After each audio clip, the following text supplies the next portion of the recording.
ಓಂ ಶಾಂತಿ. ಮುರಳಿಯ ದಿನಾಂಕ 28/2/2022. मीठे बच्चे, तुम्हें पढ़ाई से राजाई लेनी है. यह पढ़ाई है तुम्हें डबल सिरताज बनाने वाली. तुम अपने लिए अपनी राजाई स्थापन करते हो. ನೀವು ವಿದ್ಯಾಭ್ಯಾಸದಿಂದ ರಾಜ್ಯವನ್ನು ಪಡ್ಕೊಳ್ತೀರಿ. ಈ ಶಿಕ್ಷಣ ಇರುವುದೇ ಡಬಲ್ ಕಿರೀಟಧಾರಿ ಆಗೋದಕ್ಕೆ.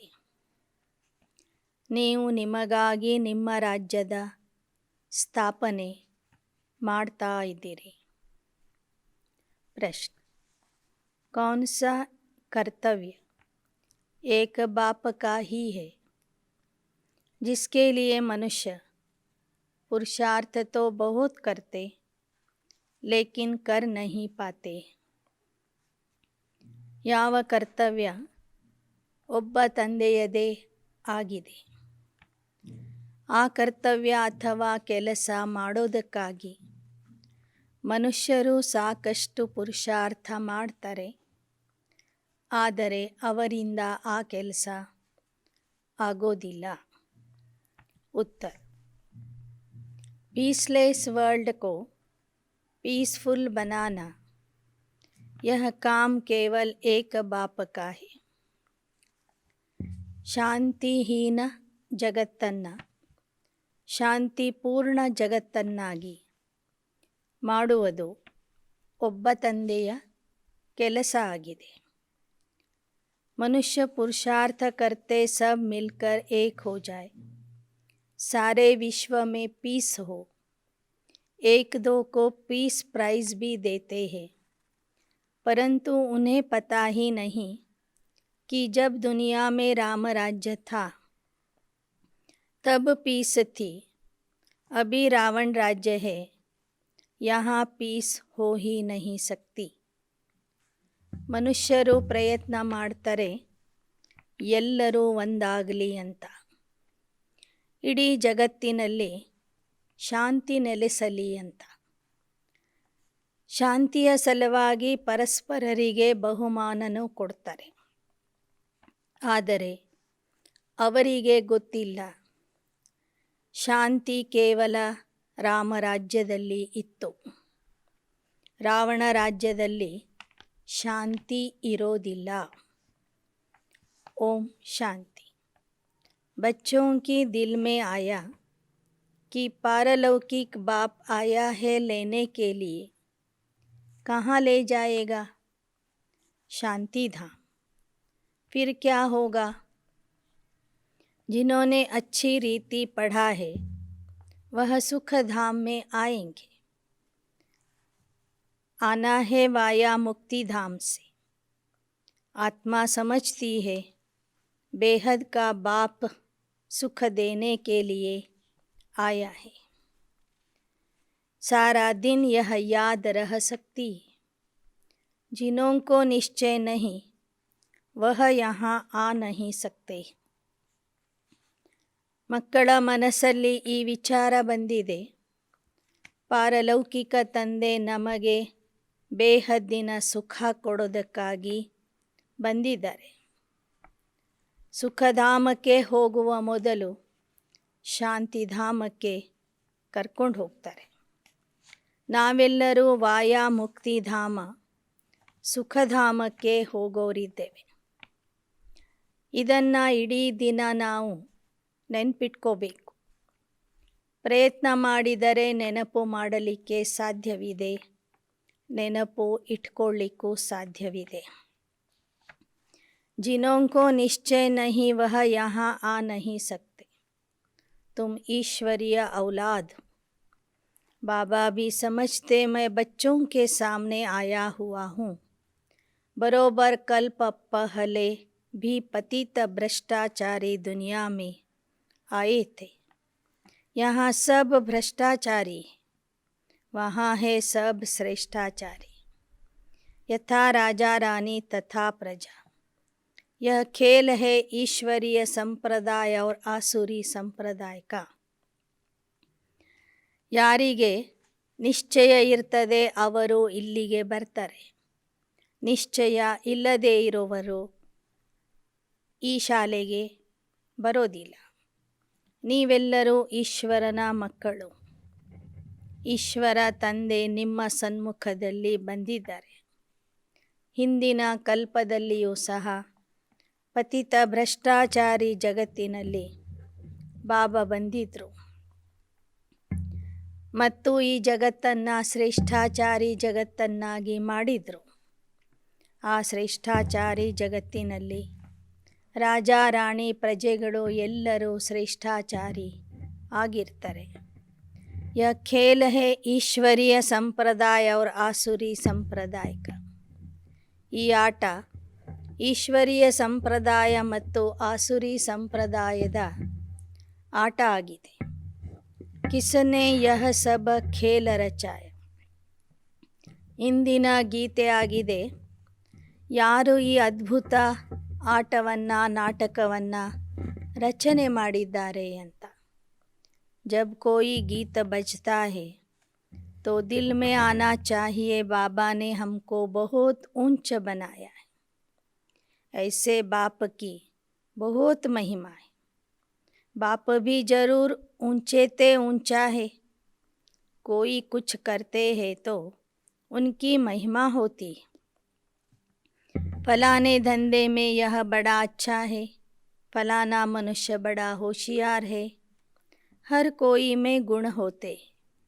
परमात्मा की महिमा सबसे भारी है. हर एक मनुष्य मात्र को अपना अपना पार्ट मिला हुआ है.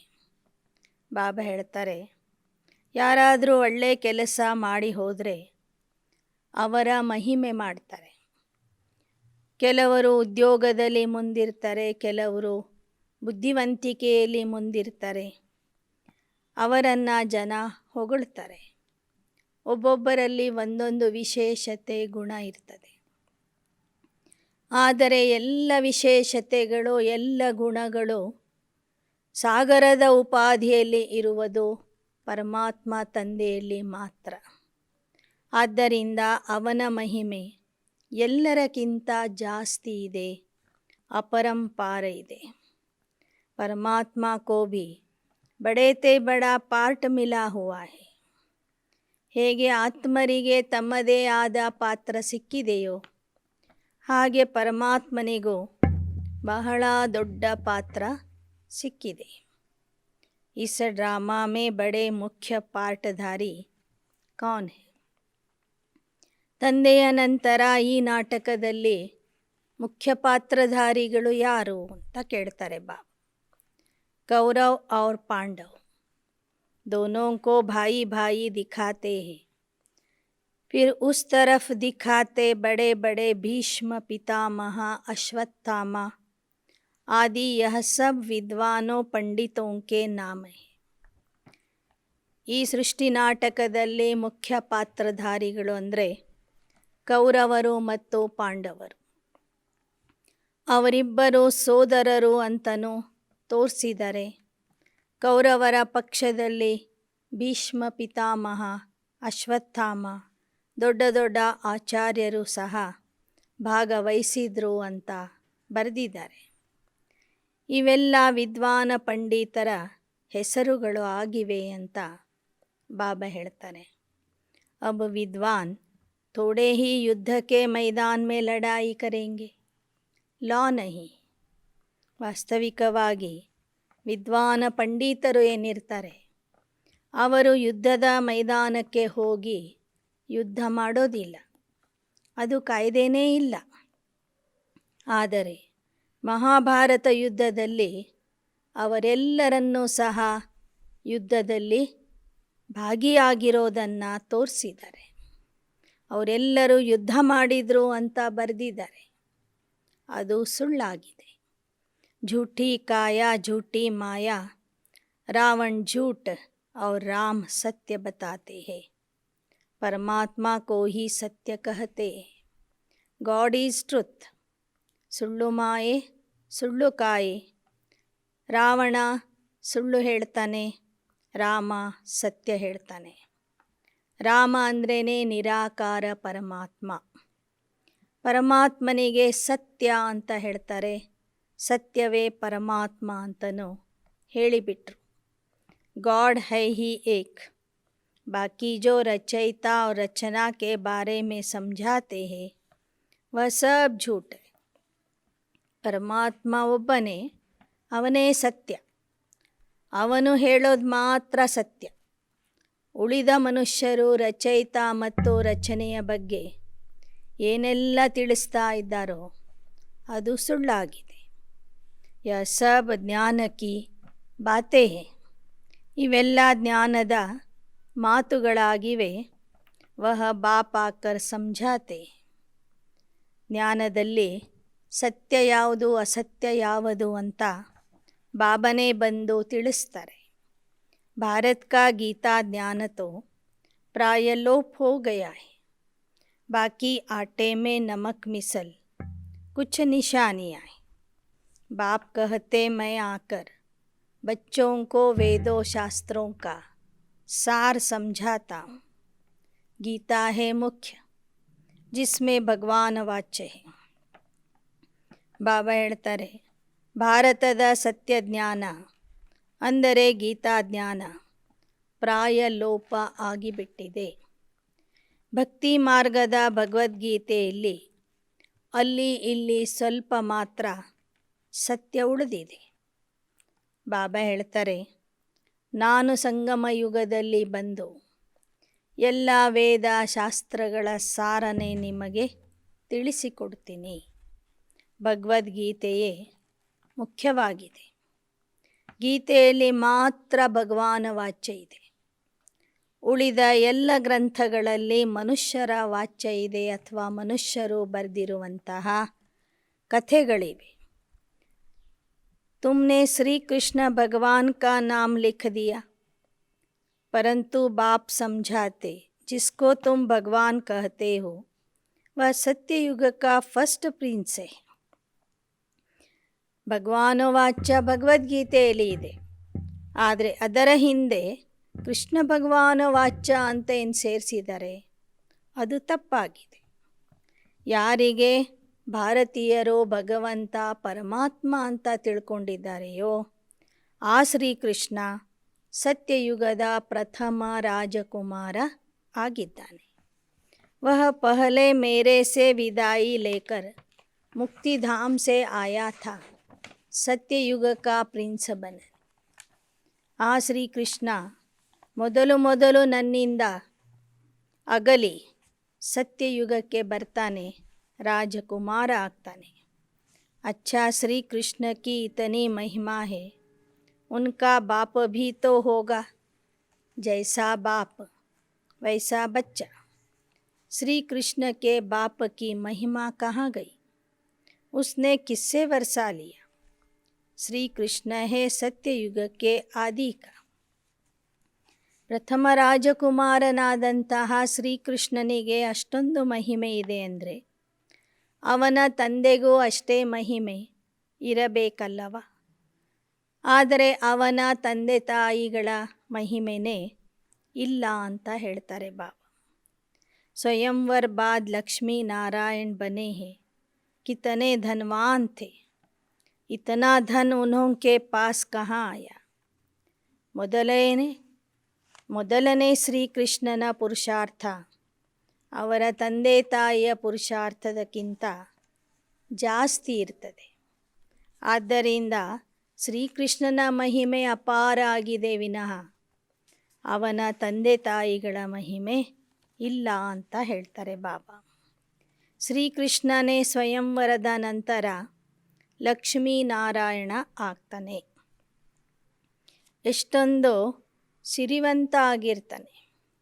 ಆ ಹಣ ಸಂಪತ್ತು ಐಶ್ವರ್ಯ ಲಕ್ಷ್ಮೀನಾರಾಯಣರಿಗೆ ಯಾರಿಂದ ಸಿಕ್ಕಿತ್ತು?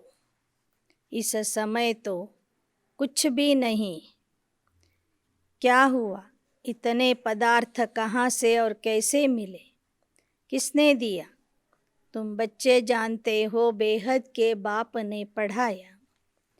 इस पढ़ाई से बरोबर तुम सतयुग के राजा बनने वाले हो। वह जो अल्पकाल के लिए विकारी राजाए बनते हैं, वह कोई नॉलेज से नहीं बनते. ಬಾಬಾ ಹೇಳ್ತಾರೆ, ಕೃಷ್ಣನಿಗೆ ಆ ರಾಜ್ಯ ಭಾಗ್ಯ ಸಂಗಮ ಯುಗದಲ್ಲಿ ಬೇಹದ್ದಿನ ತಂದೆಯಿಂದ ಸಿಕ್ಕಿತ್ತು.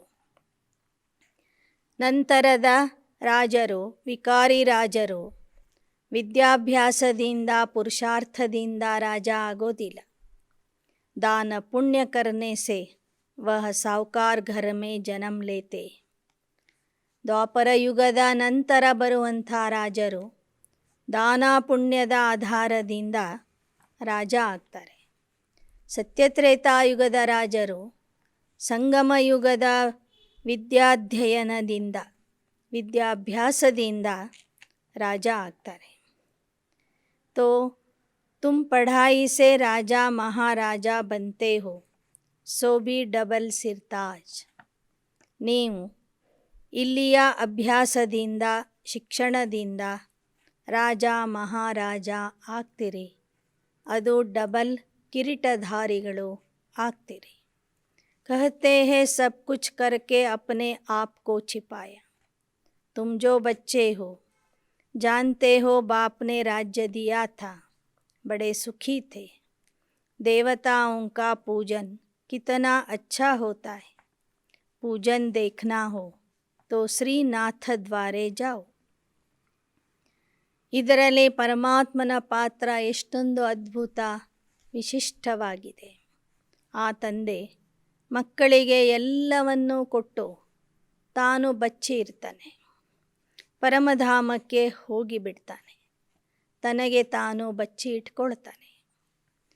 ಅವನ ನಿಸ್ವಾರ್ಥ ಸೇವೆ ಎಷ್ಟು ದೊಡ್ಡದು.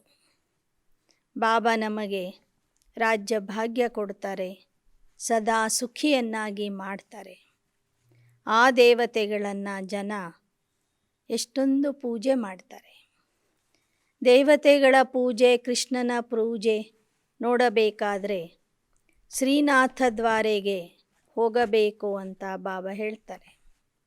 देवताओं के जड़ चित्रों पर इतना माल चढ़ाते हैं, तो खुद जब मालिक होंगे तो क्या नहीं खान पान होगा.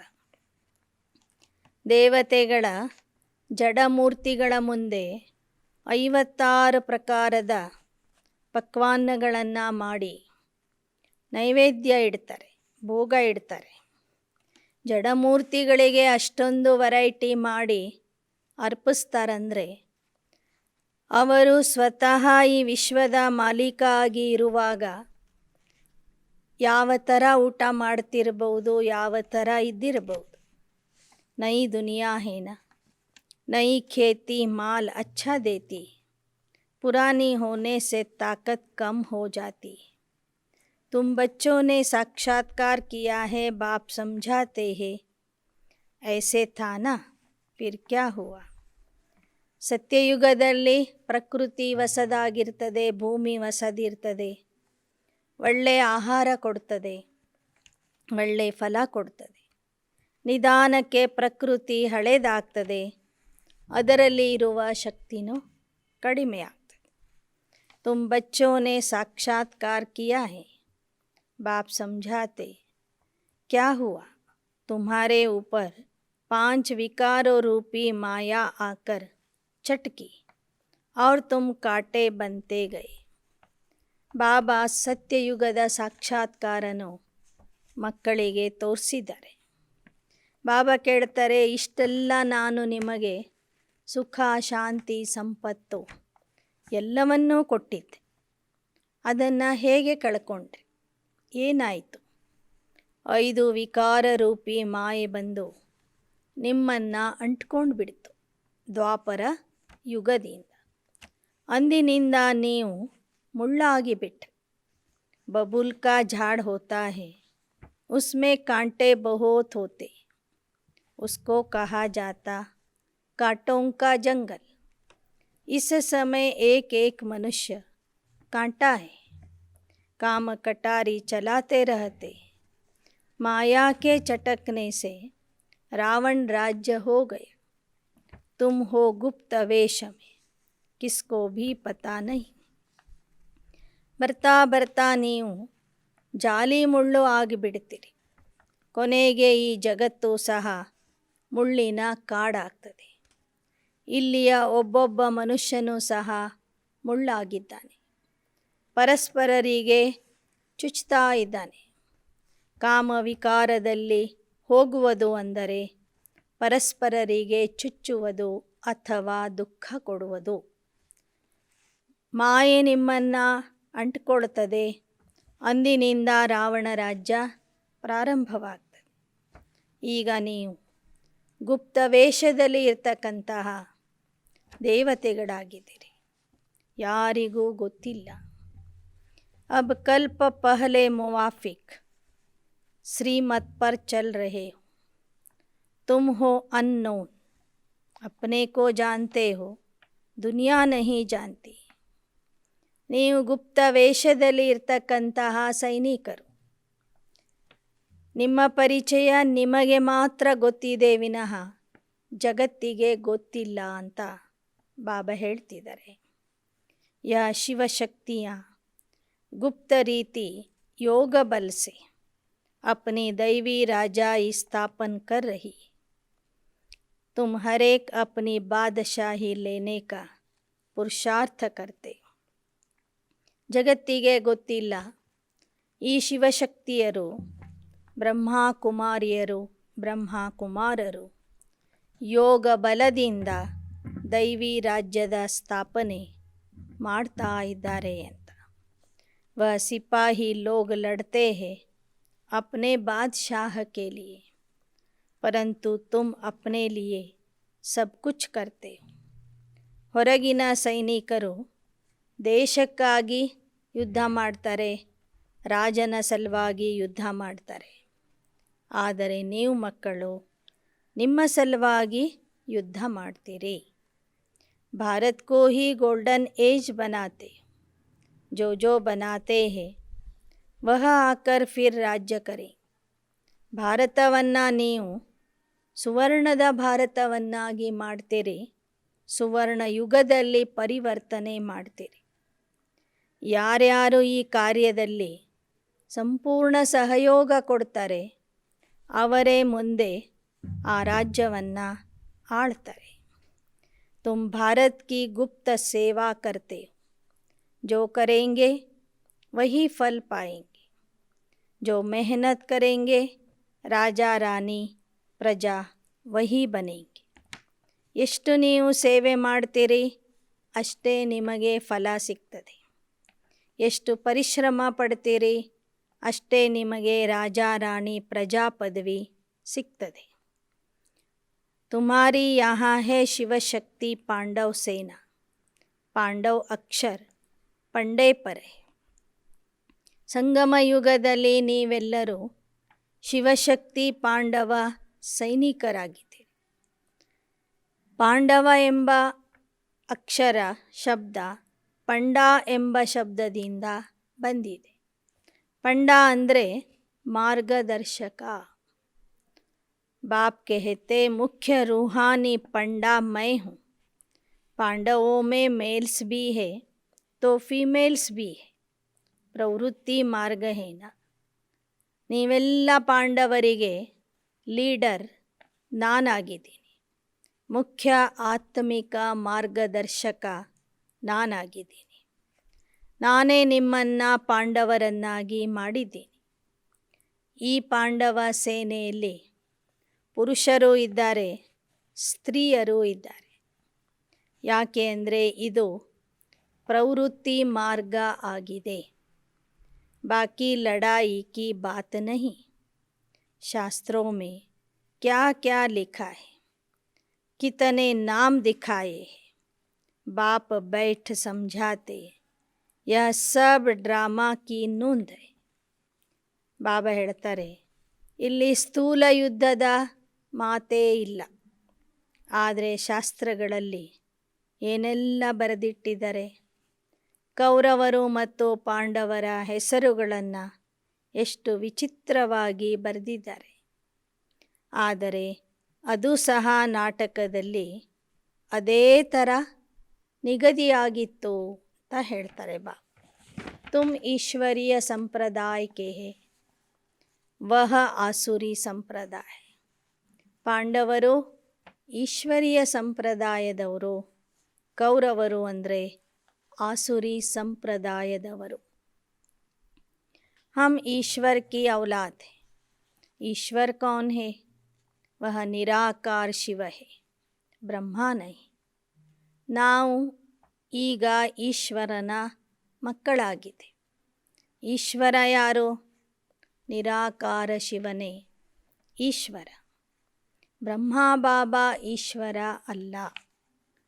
लोग समझते हैं ब्रह्म ही ईश्वर है. अब ब्रह्म को परमपिता परमात्मा थोड़े ही कहेंगे. ಜನ ಹೇಳ್ತಾರೆ ಬ್ರಹ್ಮತತ್ವನೇ ಪರಮಾತ್ಮ ಅಂಥೇಳಿ.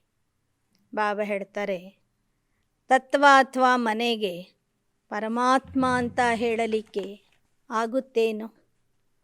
अपने को ईश्वर कहते हैं, नाम रख दिया ब्रह्मज्ञानी, लेकिन अर्थ नहीं जानते. ब्रह्म तत्व जहाँ हम आत्माएं रहती. ಇನ್ನು ಸಾಧು ಸನ್ಯಾಸಿಗಳು ತಮಗೆ ಬ್ರಹ್ಮಜ್ಞಾನಿ ಅಂತ ಹೇಳ್ಕೋತಾರೆ. ಆದರೆ ಅರ್ಥನೇ ಗೊತ್ತಿಲ್ಲ. ಬ್ರಹ್ಮ ಮಹಾತತ್ವ ಅಂದರೆ ನಮ್ಮ ಮನೆ. ಪರಮಾತ್ಮನು ಅಲ್ಲಿಯೇ ವಾಸ ಮಾಡ್ತಾನೆ.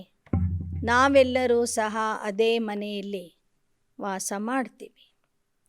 ಆತ್ಮರಿಗೆ ಸಾಲಿಗ್ರಾಮ ಭೀ ಕಹತೆ. रुद्र यज्ञ जब रचते तो परमात्मा का बड़ा शिवलिंग और छोटे छोटे शालिग्राम बनाते. परमात्मा बड़ा और आत्माएं छोटी, ऐसे नहीं. ರುದ್ರ ಯಜ್ಞದಲ್ಲಿ ಪರಮಾತ್ಮನ ಸಾಂಕೇತಿಕವಾಗಿ ದೊಡ್ಡ ಲಿಂಗು ಮಾಡಿ ಇಡ್ತಾರೆ. ಆತ್ಮರ ಸಾಂಕೇತಿಕವಾಗಿ ಚಿಕ್ಕ ಚಿಕ್ಕ ಶಾಲಿಗ್ರಾಮಗಳನ್ನು ಸುತ್ತಲೂ ಇಟ್ಟಿರ್ತಾರೆ. ಅಂದರೆ ಪರಮಾತ್ಮ ಆಕಾರದಲ್ಲಿ ದೊಡ್ಡವನು, ಆತ್ಮರು ಚಿಕ್ಕವರು ಅಂತ ಅರ್ಥ ಇಲ್ಲಿ ಬರೋದಿಲ್ಲ. परमात्मा भी परमधाम में रहने वाले और हम आत्मा भी परमधाम में रहने वाले. आत्मा याद करती है ऑर्गन्स द्वारा. यह सब बातें तुम जानते हो. रचता और रचना के आदि मध्य अंत्य और मुख्य पार्टधारी कौन है, कितने जन्म लेते, यह सब हिसाब होगा ना. ಬಾಬಾ ಹೇಳ್ತಾರೆ ಈ ನಾಟಕದ ಆದಿ ಮಧ್ಯ ಅಂತ್ಯದಲ್ಲಿ ಮುಖ್ಯ ಪಾತ್ರ ಮಾಡೋರು ಯಾರು ಏನು ಅಂತ ನಮಗೆ ಈಗ ತಿಳಿದಿದೆ. ಎಲ್ಲ ಧರ್ಮದವರ ಲೆಕ್ಕಾಚಾರ ನಮಗೆ ಗೊತ್ತಾಗಿದೆ. ಆದರೆ ಅದರ ವಿಸ್ತಾರದಲ್ಲಿ ಹೋಗುವ ಅಗತ್ಯ ಇಲ್ಲ ಅಂತ ಹೇಳ್ತಾರೆ ಬಾಬಾ. इनमें जाने की दरकार नहीं. बाप कहते बच्चे यह है तुम्हारा धर्माऊ जन्म, यह है धर्माऊ कल्याणकारी जन्म. अभी हमारा कल्याण होने वाला है, इसलिए कल्याणकारी जन्म कल्याणकारी युग कहा जाता है. इस संगम का किसको पता नहीं. ಬಾಬಾ ಹೇಳ್ತಾರೆ ಸಂಗಮ ಯುಗದ ಈ ಜನ್ಮ ಧರ್ಮದ ಜನ್ಮ ಆಗಿದೆ. ಇದು ಕಲ್ಯಾಣಕಾರಿ ಯುಗ ಆಗಿದೆ. ಜನ್ಮ ಕೊಟ್ಟವರು ಸಹ ಕಲ್ಯಾಣಕಾರಿ ತಂದೆ ಆಗಿದ್ದಾರೆ. ಆದ್ದರಿಂದ ಇದಕ್ಕೆ ಪುರುಷೋತ್ತಮ ಕಲ್ಯಾಣಕಾರಿ ಸಂಗಮ ಯುಗ ಅಂತ ಹೇಳಲಾಗ್ತದೆ. ಸಂಗಮ ಕಾ ಕಿಸ್ಕೋ ಪತಾ ನಹೀ. ಸಂಗಮ ಕೋ ಯುಗೆ ಯುಗೆ ಕಹಾ ಹೈ तो 4 संगम रख दिए. बाप कहते हैं नहीं, यह तो उतरती कला के हैं. यहाँ पतित बनते जाते. यह है वैरायटी धर्मों का झाड़. ಕಿತನಿ ಭಾಷಾಯೇ ಕಿತನಿ ಅಶಾಂತಿ. ಬಾಬಾ ಹೇಳ್ತಾರೆ, 4 ಯುಗಗಳ ಮಧ್ಯದಲ್ಲಿ ಒಂದೊಂದು ಸಂಗಮ ಯುಗ ಬರ್ತದೆ. ಆದರೆ ಆ ಸಂಗಮ ಯುಗಕ್ಕೆ ಪುರುಷೋತ್ತಮ ಕಲ್ಯಾಣಕಾರಿ ಸಂಗಮ ಯುಗ ಅಂತ ಹೇಳೋದಿಲ್ಲ. ಯಾಕೆ ಅಂದರೆ ಆ ಎಲ್ಲ ಸಂಗಮ ಯುಗಗಳಲ್ಲಿ ನಾವು ಇಳಿತಾ ಬರ್ತೇವೆ, ಪತಿತ ಆಗ್ತೇವೆ. ಬರ್ತಾ ಬರ್ತಾ ಕಲ್ಪವೃಕ್ಷ ಅಥವಾ ಈ ಮಾನವರ ವಂಶವೃಕ್ಷ ಬೆಳೀತಾ ಬರ್ತದೆ. ಜಾತಿ ಧರ್ಮಗಳು ಅನೇಕ ಆಗ್ತವೆ. ಜಗತ್ತಿನಲ್ಲಿ ಅಶಾಂತಿ ಬೆಳೀತದೆ. अब तुम बच्चे जानते हो स्वर्ग में अशांति हो नहीं सकती. यहाँ बहुतों को पीस प्राइज मिलती. पीस तो है नहीं. ಸ್ವರ್ಗದಲ್ಲಿ ಅಶಾಂತಿ ಅನ್ನೋದೇ ಇರೋದಿಲ್ಲ. ಇಲ್ಲಿ ನೋಡಿದರೆ ಎಲ್ಲ ಕಡೆಗೂ ಅಶಾಂತಿ ಇದೆ. ಎಲ್ಲರೂ ಬಯಸ್ತಾರೆ ಎಲ್ಲರೂ ಒಂದಾಗಲಿ ಅಂತ. पोप भी कहते वननेस हो. सभी ब्रदर्स है परंतु आपस में बनती क्यों नहीं. उनको ड्रामा का पता नहीं है. ಕ್ರೈಸ್ತ ಧರ್ಮದ ಗುರುಗಳು ಪೋಪ್ ಅವರು ಸಹ ಹೇಳ್ತಾರೆ ಎಲ್ಲರೂ ಒಂದಾಗಲಿ, ಎಲ್ಲ ಕಡೆಗೂ ಶಾಂತಿ ಬರಲಿ. ಆದರೆ ಅದು ಸಾಧ್ಯವಿಲ್ಲ. ಯಾಕೆಂದರೆ ನಾಟಕದಲ್ಲಿ ಆ ಥರ ಇಲ್ಲ ಅಂತ ಹೇಳ್ತಾರೆ ಬಾಬಾ. जब दुनिया में एक राम राज्य था तो पीस थी. अभी रावण राज्य है. अब इस पीसलेस को फिर से पीसफुल बनाना एक बाप का ही काम होगा ना. यह तो दुनिया का प्रश्न है. वर्ल्ड के फादर को फुरना रहेगा. बाप कहते मैं ही वर्ल्ड को पीस में लाता हूँ. भारत में पीस थी. पीसलेस आत्माओं को वापस घर ले जाते हैं. ಬಾಬಾ ಹೇಳ್ತಾರೆ, ಶಾಂತಿಹೀನ ಜಗತ್ತನ್ನು ಶಾಂತಿಪೂರ್ಣ ಜಗತ್ತನ್ನಾಗಿ ಮಾಡುವುದು ಒಬ್ಬ ತಂದೆಯ ಕೆಲಸ ಆಗಿದೆ. ಯಾಕೆ ಅಂದರೆ ಇಡೀ ಜಗತ್ತಿನ ಚಿಂತೆ ಅವನಿಗಿರ್ತದೆ. ಅದಕ್ಕಾಗಿ ಅವನೇ ಬಂದು ಈ ಪ್ರಪಂಚದಲ್ಲಿ ಶಾಂತಿಯ ಸ್ಥಾಪನೆ ಮಾಡ್ತಾನೆ. ಆ ಕಾರ್ಯದಲ್ಲಿ ಸಹಯೋಗ ಕೊಟ್ಟವರನ್ನು ಆ ಸುಖ ಶಾಂತಿಯ ಜಗತ್ತಿಗೆ ಕಳಿಸ್ತಾನೆ. ಅಶಾಂತಿ ಮಾಡುವವರನ್ನು ಪರಮಧಾಮದಲ್ಲಿನೇ ತಮ್ಮ ಹತ್ತಿರ ಉಳಿಸ್ಕೋತಾನೆ. ಉನ್ಕಾ ಪಾರ್ಟ್ ಹಿ ಐಸಾ ಹೈ. कहते सब कुछ करके सबको सुख शांति देकर फिर छिप जाते हैं. जरा सामने तो आओ चलिए छिप छिप कर रहने की क्या बात है ಅಂತ ಒಂದು ಹಾಡಿದೆ. ಎಲ್ಲವನ್ನೂ ಮಾಡಿ ಎಲ್ಲರಿಗೂ ಸುಖ ಶಾಂತಿ ಕೊಟ್ಟು ಪರಮಾತ್ಮ ತಾನು ಗುಪ್ತ ಆಗಿಬಿಡ್ತಾನೆ. ऐसा छिप जाते जो सत्य त्रेता में भी कोई नहीं जानते. द्वापर कलयुग में भी कोई नहीं जानते. ಮಾಡೋದೆಲ್ಲ ಮಾಡಿ ಮಕ್ಕಳಿಗೆ ಕೊಡೋದೆಲ್ಲ ಕೊಟ್ಟು ನಮ್ಮ ಶಿವ ಮಾಯವಾದನು ಅಂತನೂ ಒಂದು ಹಾಡಿದೆ. ಕೊಡೋದೆಲ್ಲ ಕೊಟ್ಟು ನಮ್ಮ ಶಿವ ಮಾಯವಾದನು. ಎಲ್ಲಿ ತನಕ ಮಾಯವಾಗ್ತಾನೆ?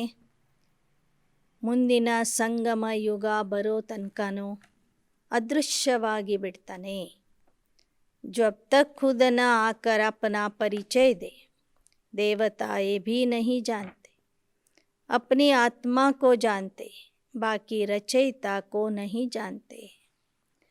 ಮುಂದಿನ ಸಂಗಮ ಯುಗದಲ್ಲಿ ಬಂದು ತಮ್ಮ ಪರಿಚಯ ಕೊಡೋ ತನಕನೂ ಪರಮಾತ್ಮನ ಪರಿಚಯ ಯಾರಿಗೂ ಗೊತ್ತಿರೋದಿಲ್ಲ.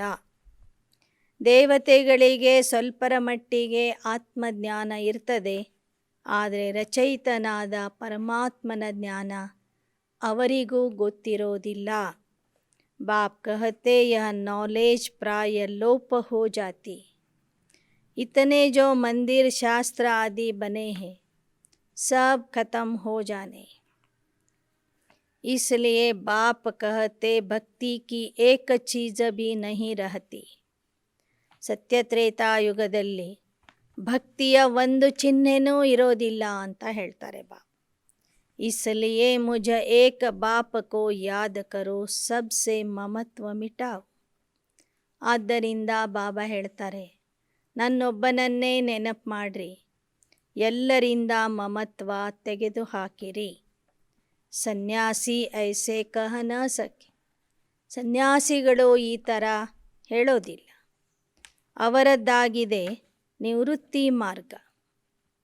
पावन से पतित, पतित से पावन तुमको बनना है. सन्यासियों का भी ड्रामानुसार पार्ट है. यह न हो तो भारत और ही दुखी हो जाए. मुख्य बात है पवित्रता की. ಬಾಬಾ ಹೇಳ್ತಾರೆ, ಸನ್ಯಾಸಿಗಳ ಪಾತ್ರನೂ ವಿಶೇಷವಾಗಿ. ಭಾರತ ಯಾವಾಗ ದುಃಖಿ ಆಗ್ತದೆ, ಅಪವಿತ್ರ ಆಗ್ತದೆ, ಆಗ ಸನ್ಯಾಸಿಗಳು ತಮ್ಮ ಪವಿತ್ರತೆಯ ಶಕ್ತಿಯಿಂದ ಭಾರತದ ರಕ್ಷಣೆ ಮಾಡ್ತಾರೆ. ದುಃಖಿ ಆತ್ಮರಿಗೆ ಅಲ್ಪಕಾಲದ ಸುಖ ಶಾಂತಿಯನ್ನು ನೀಡುವಂತಹ ಸೇವೆ ಮಾಡ್ತಾರೆ. ಅಬ್ ತುಮ್ ಪವಿತ್ರತಾ ಕಿ ತಾಕತ್ ಸೆ ಪತಿತ ಸೃಷ್ಟಿ ಕೋ ಪಾವನ್ ಬನಾತೆ ಹೋ ಬಾಪ್ ಕಿ ಶ್ರೀಮತ್ ಪರ್. ಈಗ ನೀವು ತಂದೆಯ ಶ್ರೀಮತದಿಂದ ಪವಿತ್ರತೆಯನ್ನು ಧಾರಣೆ ಮಾಡಿಕೊಂಡು ಆ ಪವಿತ್ರತೆಯ ಶಕ್ತಿಯಿಂದ ಪತಿತ ಜಗತ್ತನ್ನು ಪಾವನ ಜಗತ್ತನ್ನಾಗಿ ಮಾಡ್ತಾ ಇದ್ದೀರಿ. ಹಮ್ ಬಾಬಾ ಕೆ ಸಾಥ್ ಜಾನೆ ವಾಲೆ, ಪವಿತ್ರ ಬಂತೆ ಬಂತೆ ಹಮ್ ಪಹುಂಚ ಜಾಯೇಂಗೆ. ಯಹ ಯಾತ್ರಾ ಬಹುತ್ ವಂಡರ್ಫುಲ್ है. इसलिए कहा जाता रात के राही थक मत जाना. ಈಗ ನಾವು ಪವಿತ್ರ ಆಗ್ತಾ ಆಗ್ತಾ ತಂದೆಯ ಜೊತೆಗೆ ಹೋಗೋರಿದ್ದೇವೆ. ಅದು ನಮ್ಮ ಅಂತಿಮ ಯಾತ್ರೆ ಆಗಿರ್ತದೆ. ಅದು ವಂಡರ್ಫುಲ್ ಯಾತ್ರೆ ಆಗಿರ್ತದೆ. ಆದರೆ ಆ ಯಾತ್ರಾ ಸ್ಥಳಕ್ಕೆ ಹೋಗಿ ತಲುಪುವ ತನಕ ಮಧ್ಯ ಮಧ್ಯದಲ್ಲಿ ಸುಸ್ತಾಗಬೇಡಿ ಅಂತ ಬಾಬಾ ಹೇಳ್ತಾರೆ. ತುಮ್ ರೂಹಾನಿ ಯಾತ್ರಾ ಕೆ ಬ್ರಾಹ್ಮಣ, कितना समझने की बातें हैं. जितना बाप को याद करेंगे पद भी उतना ऊंच पाएंगे. नहीं करेंगे तो भस्मीभूत हो जाएंगे. ನೀವು ಆತ್ಮಿಕ ಯಾತ್ರಿಕರು. ನಿಮ್ಮ ಯಾತ್ರೆ ಯಾವುದು ಏನು ಅಂತ ನಿಮಗೆ ಮಾತ್ರ ತಿಳಿದಿದೆ. ಎಷ್ಟೆಷ್ಟು ನೀವು ಆ ತಂದೆಯನ್ನು ನೆನಪು ಮಾಡ್ತೀರಿ, ಅಷ್ಟೇ ಉನ್ನತ ಪದವಿಗೆ ಅರ್ಹರಾಗ್ತೀರಿ. ನೆನಪು ಮಾಡದೇ ಇದ್ದರೆ ಭಸ್ಮೀಭೂತ ಆಗಿಬಿಡ್ತೀರಿ. ಕುಛ್ ತೋ ಮೆಹನತ್ ಚಾಹಿಯೇ ನಾ. ಲೌಕಿಕ ಬಾಪ ಕೋ उठते बैठते चलते फिरते याद करते हो, पारलौकिक बाप को क्यों भूल जाते हो? लज्जा नहीं आती? लौकिक बाप को कभी भूलते हो क्या?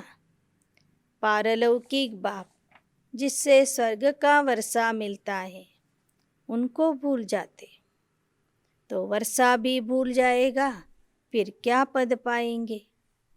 ಲೌಕಿಕ ತಂದೆಯನ್ನು ಓಡಾಡ್ತಾ ನಡೆದಾಡ್ತಾ ಕೆಲಸ ಮಾಡ್ತಾನೋ ನೆನ್ಪು ಮಾಡ್ತೀರಿ.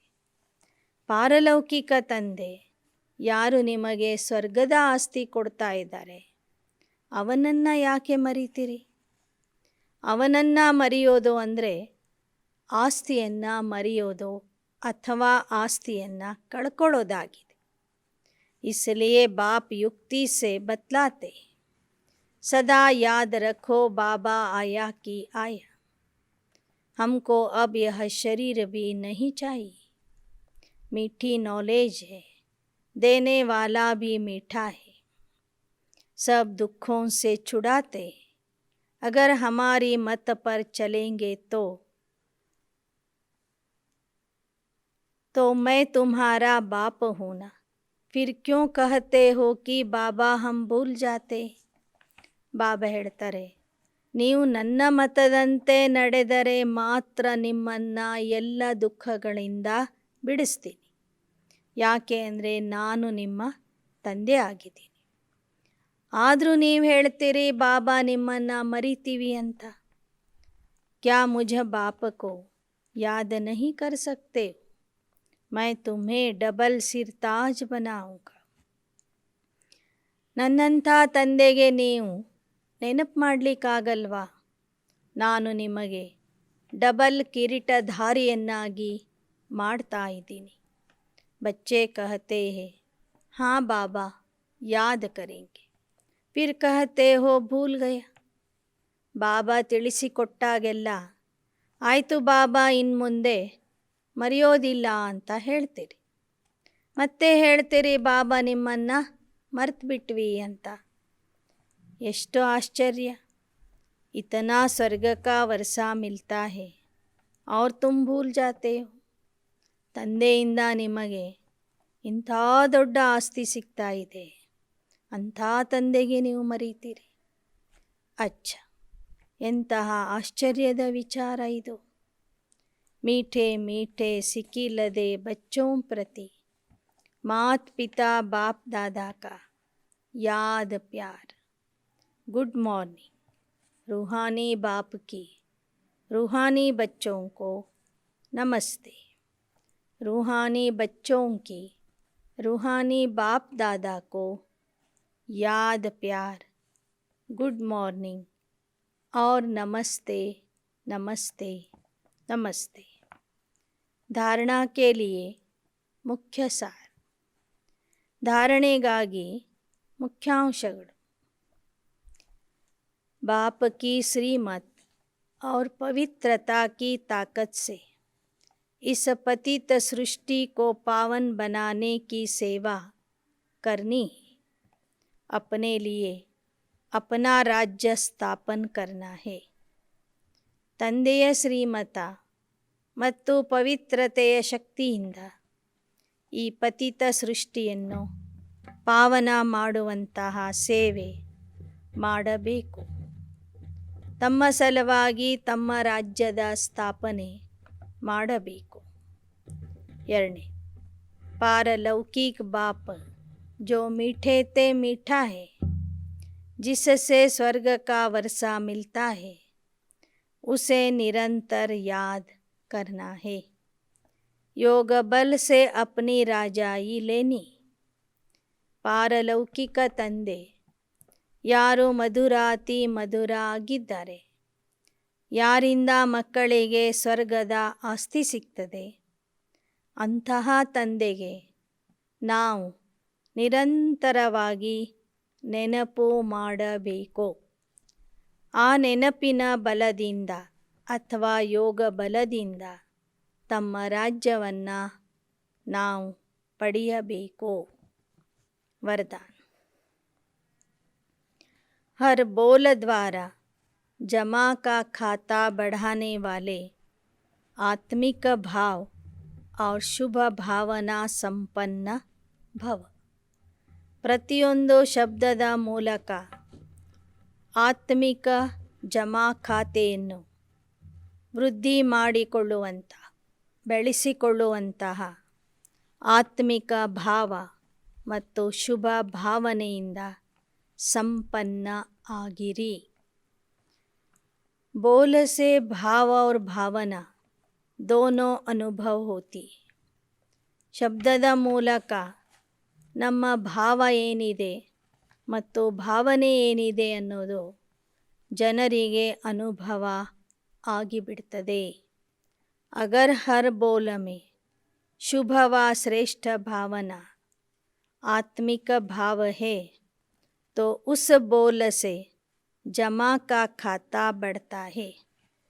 ಒಂದು ವೇಳೆ ನಿಮ್ಮ ಶಬ್ದದಲ್ಲಿ ಶುಭವಾದ ಭಾವನೆ, ಶ್ರೇಷ್ಠ ಭಾವನೆ, ಆತ್ಮಿಕ ಭಾವನೆ ಇತ್ತು ಅಂದರೆ ಆ ಶಬ್ದಗಳ ಮೂಲಕ ನಿಮ್ಮ ಆತ್ಮಿಕ ಜಮಾ ಖಾತೆ ಬೆಳೀತಾ ಹೋಗ್ತದೆ. यदि बोल में ईर्ष्या, हसद, घृणा की भावना किसी भी परसेंट में समाई हुई है तो बोल द्वारा गंवाने का खाता ज़्यादा होता है. ನಿಮ್ಮ ಶಬ್ದಗಳಲ್ಲಿ ಈರ್ಷೆ, ದ್ವೇಷ, ತಿರಸ್ಕಾರ, ಜಿಗುಪ್ಸೆಯ ಭಾವನೆ ಇತ್ತು ಅಂದರೆ ನಿಮ್ಮ ಸಂಪಾದನೆಯ ಪರ್ಸೆಂಟೇಜ್ ಕಡಿಮೆ ಆಗ್ತದೆ. ಜಮಾ ಮಾಡಿಕೊಳ್ಳುವುದರ ಬದಲಾಗಿ ಜಮಾ ಆಗಿದ್ದನ್ನು ನೀವು ಕಳ್ಕೊಳ್ತೀರಿ. समर्थ बोल का अर्थ है जिस बोल में प्राप्ति का भाव व सार.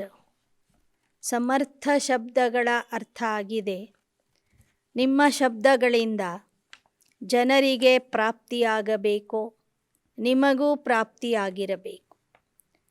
ಪ್ರಾಪ್ತಿಯ ಭಾವನೆ ಅಥವಾ ಪ್ರಾಪ್ತಿ ಮಾಡಿಸುವಂಥ ಭಾವನೆ, ಆ ಭಾವನೆಯ ಸಾರ ನಿಮ್ಮ ಶಬ್ದದಲ್ಲಿ ಇರಬೇಕು. अगर बोल में सार नहीं है तो बोल व्यर्थ के खाते में चला जाता है. ನಿಮ್ಮ ಶಬ್ದಗಳಲ್ಲಿ ಯಾವ ಶಕ್ತಿನೂ ಇಲ್ಲ, ಸಾರನೂ ಇಲ್ಲ ಅಂದರೆ ನಿಮ್ಮ ಶಬ್ದಗಳು ವ್ಯರ್ಥದ ಖಾತೆಗೆ ಹೋಗಿಬಿಡ್ತವೆ. श्लोगन. हर कारण का निवारण कर सदा संतुष्ट रहना ही संतुष्ट मणि बनना है. ಪ್ರತಿಯೊಂದು ಕಾರಣದ ನಿವಾರಣೆ ಮಾಡಿ ಸದಾ ಸಂತುಷ್ಟ ಆಗಿರುವಂತಹ ಸಂತುಷ್ಟ ಮಣಿ ಆಗಬೇಕು. ಪ್ರತಿಯೊಂದು ಕಾರಣದ ನಿವಾರಣೆ ಮಾಡಿ ನೀವು ಸಂತುಷ್ಟ ಆಗಿರಬೇಕು, ಜನರನ್ನು ಸಂತುಷ್ಟ ಮಾಡಬೇಕು, ಅಂತಹ ಸಂತುಷ್ಟ ಮಣಿ ಆಗಬೇಕು. ಅಚ್ಚ. ಓಂ ಶಾಂತಿ.